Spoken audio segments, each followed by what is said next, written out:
ನಮಸ್ತೆ ಫ್ರೆಂಡ್ಸ್, ಇವತ್ತು ನಾನು ತೊಂಡೆಕಾಯಿ ಹೆಸರು ಕಾಳು ಪಲ್ಯ ಮಾಡ್ತೀನಿ. ಚಪಾತಿಗೆ ತುಂಬಾ ಚೆನ್ನಾಗಿರುತ್ತೆ. ಸ್ಟವ್ ಮೇಲೆ ಕುಕ್ಕರ್ ಇಟ್ಟಿದ್ದೀನಿ, ಅದಕ್ಕೆ ತೊಂಡೆಕಾಯಿ ಹಾಕ್ತೀನಿ ತೊಳೆದಿದ್ದು. ಹೆಸರು ಕಾಳು ಹಾಕ್ತಾಯಿದ್ದೀನಿ, ಒಂದು ಅರ್ಧ ಗಂಟೆ ನೆನೆಸಿದ್ದೆ.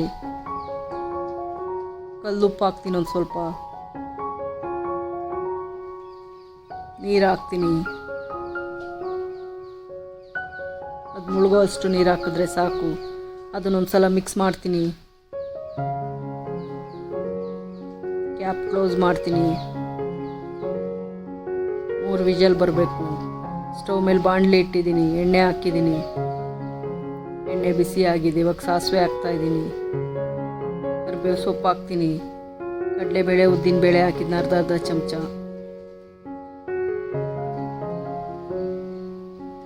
ಕಡಲೆಬೇಳೆ ಉದ್ದಿನಬೇಳೆ ಕಲರ್ ಚೇಂಜ್ ಆಗಿದೆ. ಹಸಿಮೆಣ್ಸಿನ್ಕಾಯಿ ಹಾಕ್ತೀನಿ.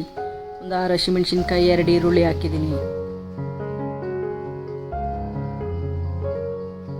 ಈರುಳ್ಳಿ ಒಂದು 5 ನಿಮಿಷ ಬಾಡಿಸಿದ್ದಾಯಿತು. ಇವಾಗ ಒಂದು ಸ್ವಲ್ಪ ಪುಡಿ ಉಪ್ಪು ಹಾಕ್ತೀನಿ. ಬೇಯೋದಕ್ಕೂ ಕಲ್ಲುಪ್ಪು ಹಾಕಿದ್ದೆ.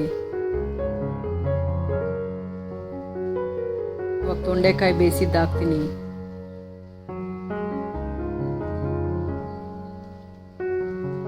ಅದನ್ನು ಮಿಕ್ಸ್ ಮಾಡ್ತೀನಿ.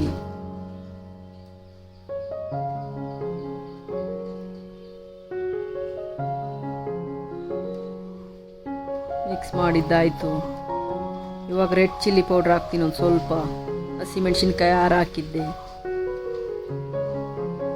ಧನಿಯಾ ಪುಡಿ ಹಾಕ್ತೀನಿ.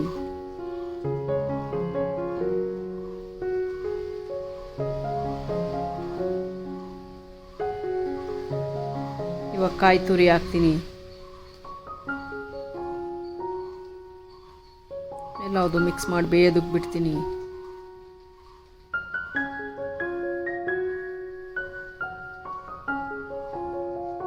ಒಂದು 5 ನಿಮಿಷನಾದರೂ ಬೇಯಬೇಕು.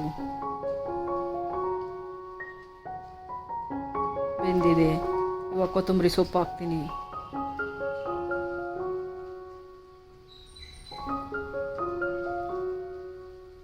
ಸ್ಟವ್ ಆಫ್ ಮಾಡ್ತೀನಿ.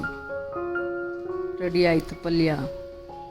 ಚಪಾತಿಗೆ ತುಂಬಾ ಚೆನ್ನಾಗಿರುತ್ತೆ. ಎಲ್ಲರೂ ಒಂದು ಸಲ ಟ್ರೈ ಮಾಡಿ. ವಿಡಿಯೋ ಇಷ್ಟ ಇದ್ದರೆ ಲೈಕ್ ಮಾಡಿ.